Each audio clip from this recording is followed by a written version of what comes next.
그날도 저는 집에 틀어박힌 채 꼼짝도 하지 않고 있었습니다. 그렇게 지낸 지 벌써 5일째가 되어가고 있었는데요. 종일 아무것도 먹지 않아도 배가 고프지 않았고 그냥 모든 것이 귀찮고 무기력하기만 했다고 해야 할까요? 사실 저는 결혼한 지 5년이 넘었지만 아이가 생기지 않고 있었습니다. 아이를 갖기 위해 회사까지 그만둔 채 열심히 노력했지만 우리 사주에는 아이가 없었던 것인지 시험관 시술을 할 때마다 실패만 할 뿐이었어요. 그때도 시험관 시술을 했었지만 역시나 실패였고 뭔가 마음이 피폐해질 대로 피폐해진 채 홀로 방 안에만 틀어박혀 있었는데요. 거의 폐인처럼 그러고 있자 남편도 남편 나름대로 걱정이 이만저만이 아니었던지 출근 전 남편이 저를 설득했습니다. 여보, 난 진짜 애 없이도 살 수 있으니까 우리 이제 그만하자. 당신 힘들어하는 거 더 이상 못 보겠어. 그냥 우리 둘이 여행 다니고 그러면서 행복하게 살자. 당신이 아이를 얼마나 좋아하는지 뻔히 아는데 어떻게 그래? 아니야, 난 우리 둘만 잘 살면 그걸로 돼. 솔직히 애 낳아봐야 키우느라 엄청 힘들기밖에 더 하겠어? 그러니까 우리 이제부터 시험관 시술 그거 그만하자. 알았지? 남편이 저를 꼭 안아주며 위로한 뒤 출근을 했는데요. 그때는 워낙 예민해질 대로 예민해져 있었기에 남편이 하는 모든 말을 곡해해서 듣곤 했습니다. 남편이 출근을 한 뒤 방에 틀어박힌 채 멍에 누워만 있었는데요. 잠시 후 초인종이 울렸습니다. 몸을 일으키기 힘들 정도로 지쳐 있었기에 초인종 소리를 애써 못 들은 척 했어요. 하지만 초인종은 계속해서 울려댔고 제가 간신히 몸을 일으키며 양미간을 잔뜩 찌푸린 채 현관으로 나갔는데요. 지영아, 지영아. 시어머님이 제 이름을 부르고 있었습니다. 평소 시어머님이 잘해주시긴 했지만 만사가 귀찮았던 저는 괜시레 짜증부터 나기 시작했기에 억지로 문을 열었는데요. 지영아, 너 밥은 먹은 거니? 아니요, 입맛이 없어서요. 내가 그럴 줄 알고 이거 사왔다. 어머님, 죄송한데 지금 제가 뭘 먹고 그럴 상태가 아니라서요. 정말 죄송합니다. 순간 만감이 교차하면서 눈물이 쏟아졌는데요. 그 누구보다도 제가 얼마나 힘든지 잘 아실 텐데 왜 찾아와서 귀찮게 하는 거지? 라는 생각이 들면서 서럽기만 했거든요. 너 힘든 거 잘 안다. 근데 종일 그러고 있으면 더 우울해지는 거야. 자 봐라. 집안이 이렇게 어두컴컴한데 기분이 나아지겠니? 그러지 말고 우리 같이 소주에 닭발이나 먹자. 너 닭발 엄청 좋아하잖니? 이거 네가 좋아한다던 그 땡땡 식당에서 사온 그 닭발이다. 빈속에 먹으면 안 좋으니까 우선 이 주먹밥부터 먹고 먹자꾸나. 내가 어제 성훈이한테 물어봐서 거기까지 직접 가서 포장해 왔어. 이거 한 입만 먹으면 바로 입맛이 돌아올 거야. 얼른 앉아봐. 제가 계속 툴툴거리고 있었지만 상관조차 하지 않은 채 시어머님이 저를 억지로 식탁 의자에 앉혔어요. 그리고는 닭발을 접시에 담고는 주방 서랍장에서 소주잔을 꺼내서 제게 소주를 따라주셨어요. 생각해보니 그동안 아이를 갖는다고 소주와 닭발 같은 그런 음식을 먹은 지가 언제였는지조차 기억이 나지 않았어요. 자, 우선은 밥부터 먹고 닭발 한 입 먹어봐라. 그렇게 저는 밥을 먹은 뒤 억지로 닭발을 입에 넣었는데요. 매콤한 맛이 입안 가득 퍼지면서 순간 정신이 번쩍 들었습니다. 맵지? 자, 이럴 땐 이 소주 한 잔 들이켜야 한다. 원샷이다. 알겠냐? 시어머님이 다시 활짝 웃고 있었어요. 소주가 한 잔, 두 잔 들어가면서 조금씩 긴장이 풀리기 시작했는데요. 긴장이라고 하기보다는 압박감이라는 말이 더 어울릴 것 같네요. 암튼 취기가 오르면서 기분이 이상해지는 그런 느낌이었습니다. 여기 닭발이 아주 맛있네. 어머님, 이렇게 매운 거 잘 못 드시잖아요. 그리고 술도 잘 못 하시잖아요. 내가 못하긴 왜 못해. 그동안 안 한 것뿐이지. 내가 이래봬도 왕년에는 소주 3병도 거뜬히 마셨던 사람이다. 시어머님이 큰 소리로 웃고 있었는데요. 시어머님의 말이 거짓말인 걸 너무나도 잘 알고 있었지만 그냥 모른 척 해드렸습니다. 그렇게 시어머님과 저는 한동안 닭발에 소주를 마셨는데요. 시간이 지나면 지날수록 시어머님의 얼굴이 새빨간 홍당무가 되어 있었어요. 그 모습에 어찌나 웃음이 나오던지 저도 모르게 크 하고 웃고 말았는데요.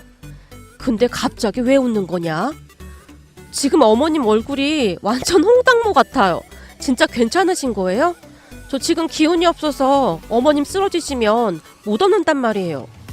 걱정 마라. 절대 안 쓰러지니까. 그런 의미에서 우리 원샷 하자. 시어머님과 제가 잔을 부딪히며 원샷을 했습니다.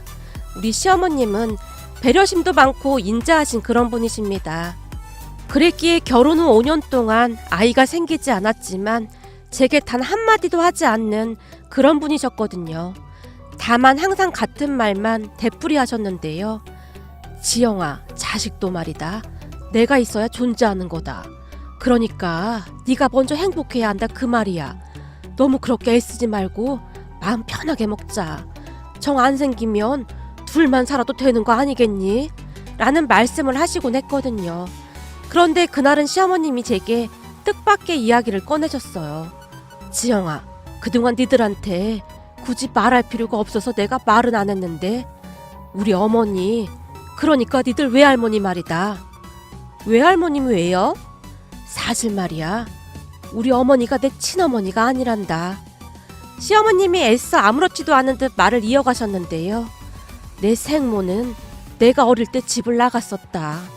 아버지 말로는 사치도 심하고 남자도 좋아하고 아무튼 꽤 복잡한 그런 사람이었다고 하더구나. 그럼 낳아주신 어머님하고는 연락이 끊긴 거예요? 끊기고 뭐고 할 것도 없었지. 그 뒤로는 죽었는지 살았는지 아는 사람이 아무도 없었거든. 항상 밝기만 하던 시어머님에게 그런 아픔이 있었는지는 꿈에도 모르고 있었는데요.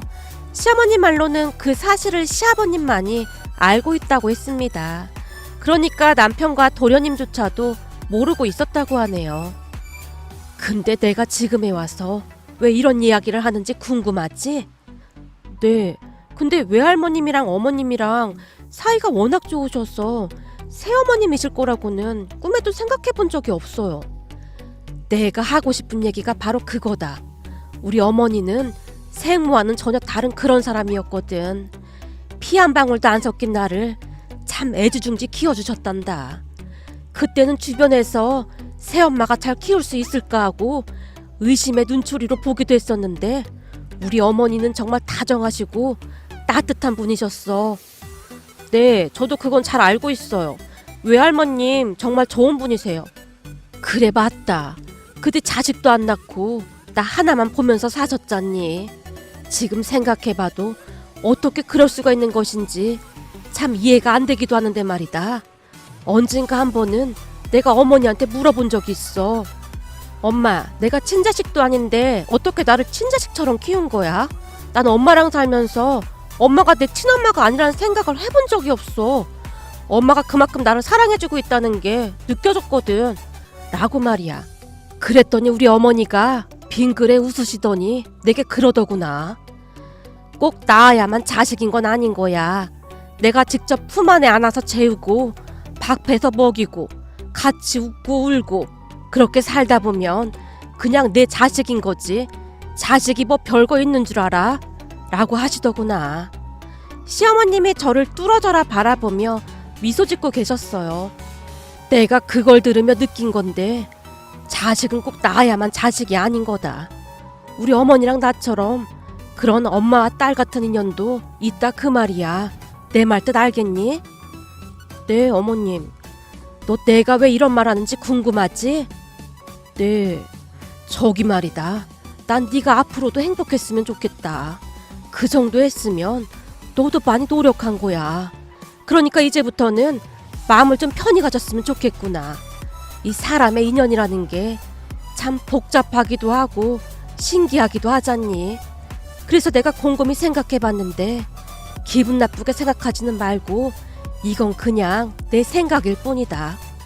정 아이를 갖고 싶으면 입양을 생각해보는 것도 괜찮을 것 같은데 말이다. 입양이요? 놀란 제가 눈을 동그랗게 뜨고는 시어머님을 바라봤어요. 그래, 입양. 생각해봐라. 니들은 애가 있으면 하는 거고 보육원에 있는 아이들은 부모가 있었으면 하는 거잖니. 둘 다 아주 간절히 바라는 거 아니겠냐. 그럼 입양도 괜찮지 않을까 싶다 그 말이야. 내가 일전에 성훈이한테도 한번 물어본 적이 있었는데 성훈이는 입양에 아주 긍정적이더구나. 다만 네가 너무 힘들어하니까 말을 못 꺼내고 있는 거고 말이야. 그치만 입양이 절대 쉬운 일이 아니잖아요. 과연 제가 잘 할 수 있을까 걱정이 돼요. 네가 그럴 그릇이 아니라면 내가 애초에 말도 안 꺼냈겠지. 네 심성이 바른 거 잘 알고 있으니 말을 꺼낸 거란다. 넌 좋은 엄마가 될 수 있을 거야. 우리 친정어머니보다 더 좋은 엄마 말이다. 물론 그렇다고 해서 너한테 막 강요를 하거나 그러는 건 아니다. 다만 긍정적으로 한번 생각해보라 그 말이야. 네, 알겠어요 어머님.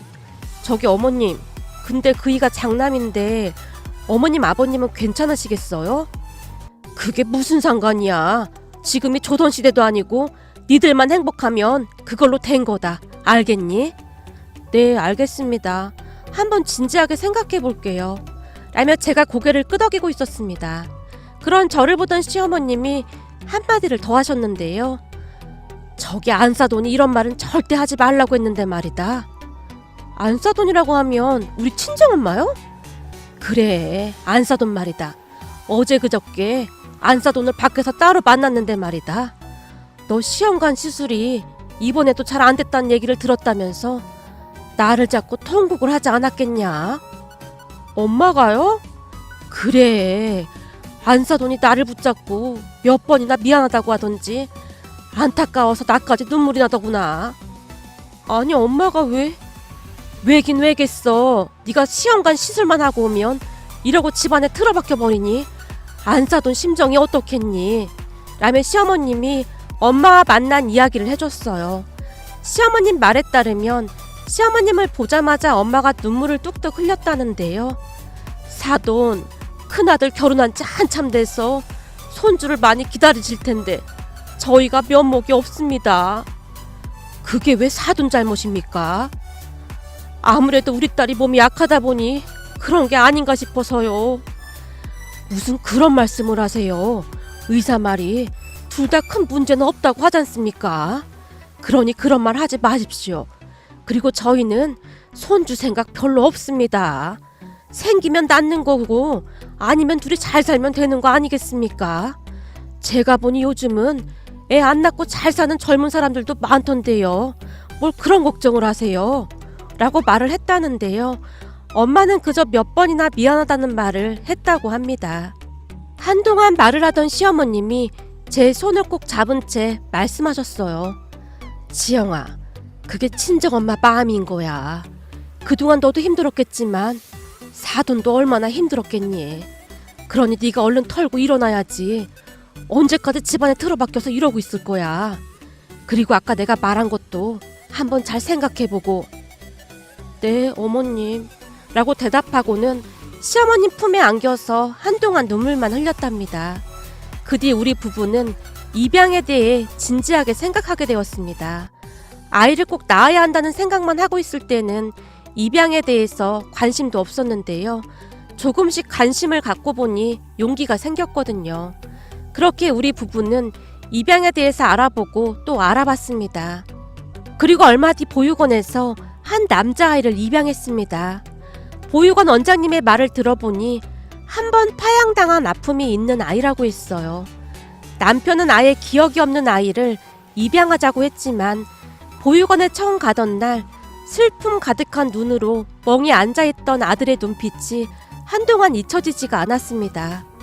거기다 원장님 말로는 한 번 파양당한 아이들은 다시 입양되기가 어렵다는 말을 했었기에 더욱 안쓰러운 마음이 들어 입양을 결정하게 되었습니다. 그렇게 우리에게도 아들이 생겼습니다. 시부모님뿐만 아니라 친정 부모님도 정말 좋아하셨는데요. 무엇보다도 아들이 온 뒤 제 얼굴이 전혀 다른 사람처럼 변해갔어요. 물론 처음에는 아들과 우리 부부의 사이가 잘 좁혀지지 않았지만 시간이 가면 갈수록 아들도 우리를 믿고 의지하기 시작했어요. 그 모습이 어찌나 예쁘던지 우리 부부는 아들이 잠자는 모습을 1시간이 넘도록 바라본 적도 있었답니다. 시어머니 말씀이 맞더라고요. 아들을 직접 키우다 보니 입양을 했다는 사실조차 잊은 채 아들은 그냥 우리 부부의 자식일 뿐이었어요. 그래서 키운 정이 무섭다고 하는구나 라며 다시 한번 깨닫기도 했고요. 그 뒤 우리 가족은 더할 나위 없이 행복한 시간을 보내고 있었습니다. 그러던 어느 날 서방님이 결혼할 여자라며 동서를 소개해줬는데요. 동서의 얼굴은 많이 예뻤지만 어딘지 모르게 굉장히 날카로워 보이는 그런 인상이었어요. 시부모님도 별 말씀은 안 하셨지만 왠지 마음에 안 들어 하시는 그런 느낌이었고요. 그렇다고 해서 딱히 반대를 하거나 하진 않았습니다. 하지만 그런 동서로 인해 집안이 발칵 뒤집어질 줄 누가 상상이나 했겠습니까? 한동안 평화롭기만 하던 우리 집은 동서로 인해 하루가 멀다 하고 시끌시끌 할 수밖에 없었어요. 우선은 시부모님이 재산이 많은 편이어서 서방님이 결혼할 때 비록 큰 평수는 아니었지만 아파트를 마련해 주겠다고 했습니다. 물론 우리가 결혼할 때도 비슷한 금액으로 아파트를 마련해 주셨고요. 그런데 결혼 전 시부모님이 찜해뒀던 아파트에 구경을 갔던 동서가 울고불고 난리가 났다고 합니다. 남편이 근심 가득한 얼굴로 말을 했거든요. 오늘 집을 구경하고 온 모양인데 소희씨가 난리가 났다고 하네? 난리가 나다니 그게 무슨 말이야? 아까 성민이한테 연락이 왔는데 어떻게 해야 하냐고 물어보더라고. 그게 말이야, 부모님이 사주려고 했던 그 아파트가 너무 작다고 막 울면서 난리도 아니래. 자기가 이런 대접밖에 못 받고 결혼해야 하냐고 그런다네. 뭐? 이런 대접? 그건 너무 심한 거 아닌가? 사실 말이야, 부모님이 집 해주시는 게 이게 보통 일이 아닌 거잖아. 근데 어떻게 그런 말을 할 수가 있어? 정민이 말로는 전에 소희씨가 우리 집에 놀러 온 적이 있었잖아. 그때 우리 집 보고 자기네도 우리 집 평수만한 집을 해줄 줄 알았다는데 우리 집보다 평수가 작다고 난리도 아니래. 아니, 우리는 그동안 돈을 모아서 큰 집으로 옮긴 거잖아. 그러게 말이야, 성민이한테 얘기 듣는데 기분이 좀 안 좋더라고. 내가 보니 고마움이라고는 눈끝만치도 없고 무조건 더 내놓으라고 난리만 치는 그런 성격인 것 같더라고. 어떡하냐? 어머님 아버님 귀에 들어가면 기분 나쁘실 것 같은데 도련님한테 잘 설득해보라고 해봐. 그렇잖아도 내가 잘 말해놓긴 했어 라고 말을 했는데요. 아마도 그때부터 어딘지 모르게 뭔가가 찜찜했던 것 같습니다. 거기다 상견례도 하지 않은 상황에서 집부터 보러 다녔다는 것도 내내 마음에 걸렸거든요. 하지만 한동안 잠잠해진 듯 했기에 우리는 그저 모른 척하고 말았는데요. 얼마 뒤 상견례 때 다시 한번 일이 벌어지고 말았습니다. 우리는 상견례 때 방해라도 될까 싶어 우리 아들을 친정 부모님께 맡기고 상견례에 나갔어요. 상견례라는 자리가 어려운 자리임에 틀림이 없으니까요. 우선 처음에는 이런저런 대화를 하면서 큰 문제가 없었는데요. 음식을 먹으면서 예비 사돈 어르신들이 약주를 조금 과하게 드시는 듯 했습니다. 그 모습에 상견례 자리에서 저렇게 약주를 마셔도 되는 건가 하는 생각이 들었을 정도였는데요. 암튼 사돈 어르신들은 계속해서 약주를 드셨고 잠시 뒤 우려했던 일이 일어났습니다. 안사돈 어른이 얼굴이 시뻘개진 채 시부모님께 말했거든요. 사실 우리 딸이 얼굴이 예뻐서 워낙 인기가 많았습니다. 근데 우리 딸이 이런 대접을 받고 결혼을 하게 될 줄 정말이지 꿈에도 몰랐습니다. 네? 이런 대접이라니요? 저희가 뭘 잘못 알아들었을까요? 무슨 말씀을 하시는 건지요? 성민이 자네 부모님께 말씀 안 드렸나? 저기 그건 저희 둘이 상의해서 끝낸 문제라 말씀 안 드렸습니다. 서방님이 시부모님 눈치를 보며 대답했어요. 아니지, 이런 중대사를 그냥 그렇게 어물쩍 넘기면 안 되는 거지. 사돈, 제가 이 얘기하려고 술을 좀 마셨습니다. 괜찮으니 편히 말씀하십시오. 저기 그게 말이죠, 내가 우리 딸한테 들어보니 아파트를 20평대로 알아봐 주셨다고 하더라고요. 네, 그랬죠. 근데 그게 무슨 문제라도 될까요? 당연히 문제가 되죠. 생각해 보십시오. 지금 장남 차남 차별하시는 겁니까? 아니, 차별이라니요. 우리는 아들 둘을 똑같이 키웠습니다. 말씀 한번 잘하셨습니다. 근데 큰아들네는 30평대에 살고 있다는데 왜 우리 딸은 20평대에 살아야 하는 겁니까? 그건 오해가 조금 있으신 것 같은데 큰아들 결혼할 때도 똑같은 평수로 마련해줬습니다. 다만 둘이 벌어서 30평대로 옮겨간 거고요. 그걸 어떻게 믿습니까? 뒷돈을 줬는지 뭘 한 건지. 암튼 이건 분명한 차별입니다. 제가 듣자하니 앞으로 이 집안 대를 이을 손주를 낳을 사람인데 그리 대접하면 안 되는 거 아니겠습니까? 아니 그건 또 무슨 말씀이신지요? 제가 말 나온 김에 한마디만 더 하자면 우리를 속이고 사기 결혼을 시키려고 했던 모양이더라고요. 예? 사기 결혼이라니요? 아니 성민이 형님네 애가 아이를 못 낳아서 입양을 했다면서요. 그런 건 미리미리 말씀을 해주셔야 하는 거 아닙니까? 그 순간 시부모님의 얼굴이 무서울 정도로 굳어져 있었는데요.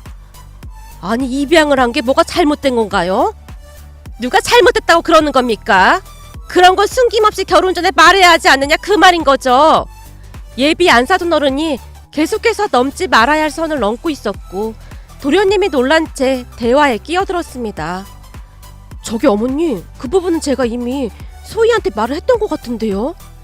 소희한테 말하면 뭐해? 내가 듣자하니 마치 우리한테 말하지 말라는 그런 뉘앙스로 말한 것 같던데. 자네도 뭔가 찔리는 게 있으니까 그런 거 아니겠나? 예비 동선의 가족들은 우리가 생각했던 것보다 훨씬 최악이었습니다. 상대방을 배려한다거나 하는 게 전혀 없었거든요. 그런데 그 순간 시어머님이 자리에서 벌떡 일어나셨어요. 제가 가만히 들어보니 우리 집안과 그쪽 집안은 전혀 맞지가 않는 것 같습니다. 결혼 이야기는 없던 일로 하시죠. 그리고 말입니다. 우리 귀한 손자를 함부로 입에 올리지 마시죠. 우리에게는 눈에 넣어도 아프지 않은 아주 귀하디 귀한 손자입니다. 라고 말씀하셨는데요. 예비동서 가족들의 얼굴이 사색이 된 채 어버버하고 있었어요. 그리고 시어머님이 도련님을 바라보며 단호하게 한마디를 더 하셨어요. 성민이 네가 결혼을 한다고 하면 우리도 말리진 않으마. 하지만 앞으로 우리랑은 연 끊고 살아야 할 거다. 그러니 네 마음대로 하거라. 우린 그만 갑시다. 라며 시부모님이 자리를 박차고 일어나 나가셨고 눈치만 보고 있던 우리도 뒤를 따라 나갔습니다. 그 순간 시어머님의 모습에 눈물이 날 정도였는데요. 밖으로 나온 시어머님이 저를 안아주셨어요. 너한테 정말 미안하구나. 내가 보니 원래 생각이 없는 사람들 같으니 마음에 담아두지 말거라. 알겠니? 아니에요 어머님. 그리고 감사해요. 라고 말하던 제 눈에서 눈물이 뚝뚝 떨어지고 있었어요. 그렇게 도련님의 결혼은 물 건너간 듯 해 보였습니다. 그런데 얼마 뒤 더욱 충격적인 일이 일어났습니다. 한 이틀 정도가 지난 어느 날 예비동서가 부모님과 함께 시댁으로 찾아왔다고 하네요. 그리고는 손이 발휘되도록 빌었다는데요. 세상에나 예비동서가 이미 임신을 한 상태라며 파혼은 절대 안 된다고 빌고 또 빌었다고 합니다. 그 바람에 시부모님이 뒷목을 잡은 건 말할 것도 없었고요. 어느 날 시어머님이 제게 전화를 했습니다. 이미 임신을 했다고 하는데 파혼을 시킬 수도 없고 참 기가 막히는구나. 어머님, 그래도 어쩌겠어요. 그렇게 빌어댔다는 건 뭔가 깨달은 게 있다는 거 아니겠어요? 개불 깨닫긴 뭘 깨달았겠냐. 난 안 봐도 그냥 훤하다. 앞으로 부딪힐 일이 한두 가지가 아닐 거다. 내가 누굴 탓하겠니? 아들 자식 잘못 키운 내 잘못이지.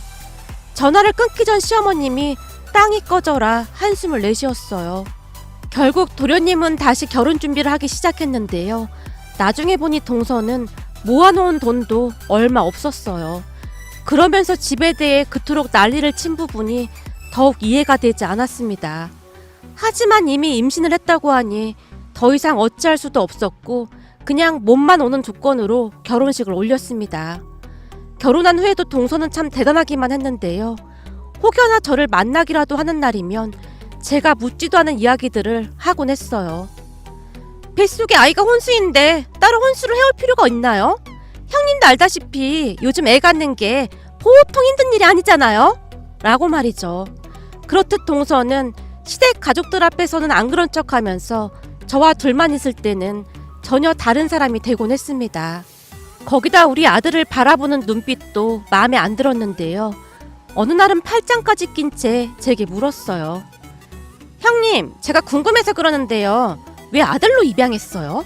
그리고 기억이 없는 애를 입양하는 게 더 낫지 않나요? 난 그냥 우리 아들이랑 나랑 그럴 인연이었다고 생각해. 누군가 그러더라고. 만나질 운명은 결국에는 만나지게 되어 있는 거라고.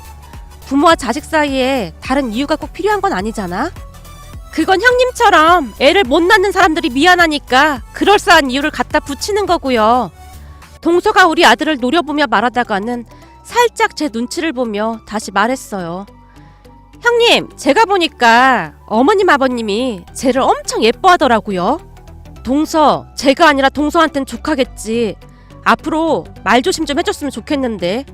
특히나 우리 아들 앞에서 말 함부로 하면 그땐 나도 참고만 있진 않을 거야. 무슨 말인지 알아들었지? 형님, 너무 예민하신 거 아니에요? 형님이 낳은 애도 아니면서 뭘 그렇게 싸고 돌아요? 사실 그렇잖아요. 입양한 손자도 이렇게 예뻐하는데 어머님 아버님 핏줄인 우리 애가 태어나면 얼마나 더 예뻐하겠어요? 우리 아이 태어나면 쟤는 곧 찬밥 신세 될 텐데 걱정돼서 그렇죠. 동서, 앞으로 우리 둘이 따로 만나는 일 없었으면 좋겠다. 제가 단호하게 말을 했는데요. 동서는 제가 이해가 되지 않는다는 그런 표정이었어요. 그 뒤에도 참 많은 사건이 있었지만 너무나 많아서 다 말하기가 어려울 정도네요. 우선은 몇 달 후 동서가 아이를 낳았는데요. 또다시 말도 안 되는 억지를 부려댔습니다. 아이를 낳았다는 말에 시부모님과 함께 동서가 입원한 산부인과로 갔습니다. 시어머님이 동서에게 수고했다며 봉투에 500만 원을 넣어서 줬고 우리도 따로 봉투를 준비해서 동서에게 건넸어요. 그랬는데 시어머님이 건넨 봉투를 바로 확인하던 동서가 갑자기 눈물을 뚝뚝 흘리는 게 아니겠습니까? 그 바람에 시어머님이 놀란 채 물었어요. 아니, 갑자기 왜 우는 거야? 어머님, 너무하신 거 아니에요? 내가 뭘 어쨌다고 너무하다는 거냐? 그렇잖아요.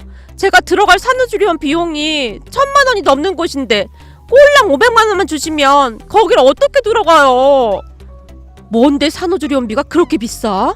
내가 알아보니 1,000만 원까지는 안 하던데. 그거야 후진 곳이니까 그렇죠. 어머님 핏줄을 그런 후진 곳에 둘 수는 없잖아요. 동서의 말에 서방님이 놀라서 동서를 말렸어요. 자기야, 나머지는 내가 준비한 돈으로 하면 되잖아. 그러니까 그만해. 앞으로 애 키우는데 돈이 얼마나 많이 들어가는데 그런 말을 해. 원래가 산후조리원비는 시댁에서 해주는 거란 말이야. 아니, 산후조리원비를 왜 시댁에서만 내줘야 하는 거냐? 난 그런 소리는 처음 들어본다. 암튼 난 딱 그거밖에 못 주니까 그런 줄 알아라. 어머님, 그럼 앞으로 어머님 핏줄인 우리 아들 못 보실 수도 있어요. 요즘 할머니 할아버지가 능력이 없으면 손주도 제대로 못 본다는 거 모르고 계셨어요? 그 순간 시어머님의 얼굴에 미소가 싹 사라졌는데요. 아무래도 동서는 시부모님이 동서의 임신 때문에 결혼을 허락했다고 생각을 했던 모양입니다. 동서 본인이 시부모님보다 위에 있다고 생각을 했던 것 같네요. 그런 동서에게 시어머님이 일침을 날렸고요. 그렇구나. 네 말대로라면 돈을 안 주면 네가 낳은 아들을 보여주지 않겠다 그 말인 거구나. 네, 당연하죠. 우리 아들이 이 집안의 대를 이을 귀한 아들인데 그 정도 대우는 받아야 하지 않겠어요? 우리가 그 사실을 미처 몰랐구나. 그럼 우린 앞으로 네 아들 안 보고 살 테니 그런 줄 알아라. 난 굳이 돈까지 주고 네 아들을 볼 생각이 없거든. 이렇게 예쁜 우리 장손을 맨날 볼 수 있는데 우리가 뭐 한다고 돈까지 주면서 네 아들을 보겠니? 라며 시어머님이 우리 아들 손을 잡고는 뒤를 돌았는데요. 어머님, 지금 그 말 진심이세요? 니들이 지지고 볶고 살던 말던 우리는 관심 없으니까 앞으로 연락하지 말거라. 어머님, 진짜 너무하시는 거 아니에요? 어떻게 우리 아들이 쟤보다 못할 수가 있어요? 우리 아들은 어머님 핏줄... 그만하지 못해? 어디서 감히 입을 함부로 놀려?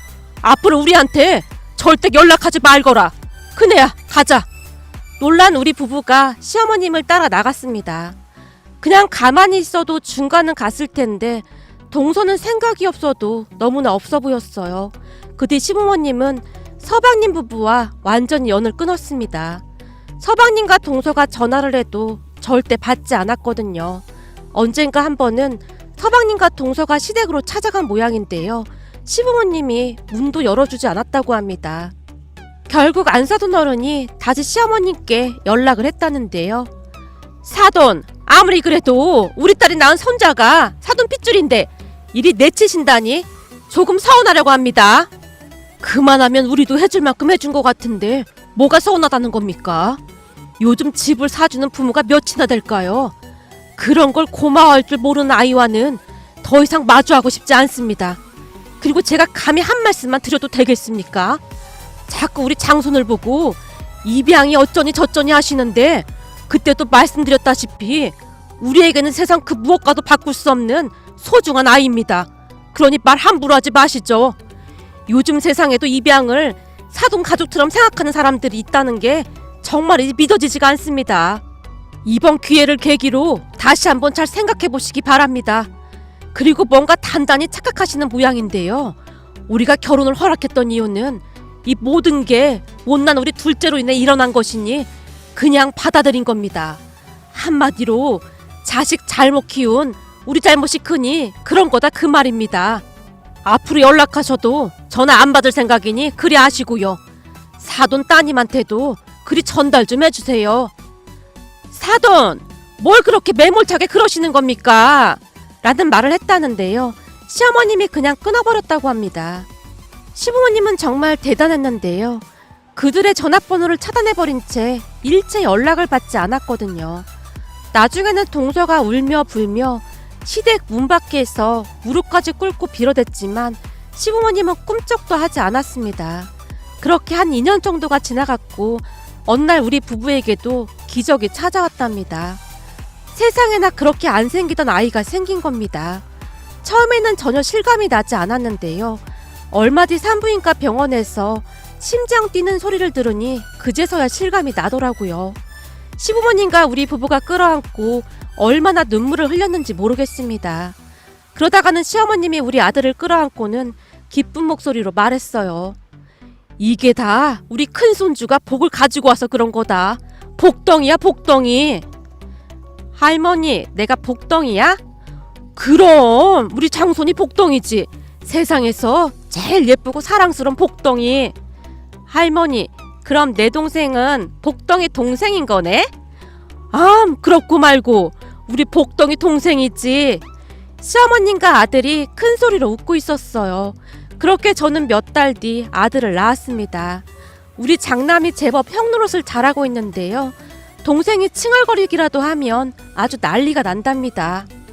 엄마, 동생 울잖아. 배고픈가 봐. 아유, 알았어. 역시 형아가 최고네. 엄마, 내 동생 진짜 예쁘지? 세상에서 제일로 예쁜 것 같아. 엄마는 우리 장남이 제일로 예쁜걸? 엄마, 동생도 예뻐해줘야 해. 난 형아니까 괜찮아. 라며 저를 꼭 안아줬는데요. 어찌나 뭉클하던지 눈시울이 붉어질 정도였어요. 우리 시부모님은 우리 큰아들을 항상 우리 집 장손이라고 부르며 그렇게 예뻐할 수가 없답니다.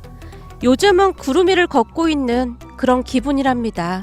그리고 서방님과 동서는 여전히 시부모님께 빌어대고 있는데요. 시부모님의 마음이 쉽사리 열리지 않을 것 같습니다. 시어머님은 항상 사람의 본성은 절대 바뀌지 않는다고 말씀하시곤 하거든요.